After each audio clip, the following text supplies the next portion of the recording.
અમદાવાદના કસ્ટમ્સ વિભાગે ડ્રગ્સ હેરફેર સામે કડક કાર્યવાહી કરી છે। અમદાવાદના સરદાર વલ્લભભાઈ પટેલ આંતરરાષ્ટ્રીય એરપોર્ટ પર કસ્ટમ્સ વિભાગે ડ્રગ્સ હેરફેર સામે મોટી કાર્યવાહી કરી। કુઆલાલંપુર એર એશિયાના ફ્લાઇટ AK-91 દ્વારા આવેલી એક મુસાફરની હેન્ડબેગમાંથી 9.30 કિલો હેરોઇન જપ્ત કરવામાં આવ્યું છે। અધિકારીઓને એક્સરે તપાસ દરમિયાન બેગમાં શંકાસ્પદ પેકેટ જોવા મળ્યા હતા।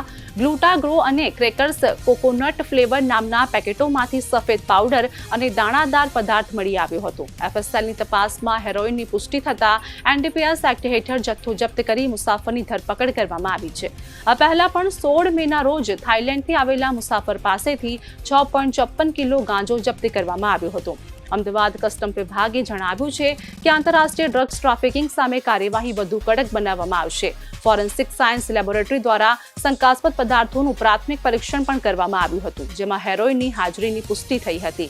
તે મુજબ narcotics drugs and psychotropic substances act 1985ની જોગવાઈઓ હેઠળ કુલ 9.30 કિલોગ્રામ હેરોઇનનો જથ્થો જપ્ત કરવામાં આવ્યો હતો। NDPS એક્ટ 1985ની સંબંધિત જોગવાઈઓ હેઠળ મુસાફરની ધરપકડ કરવામાં આવી છે।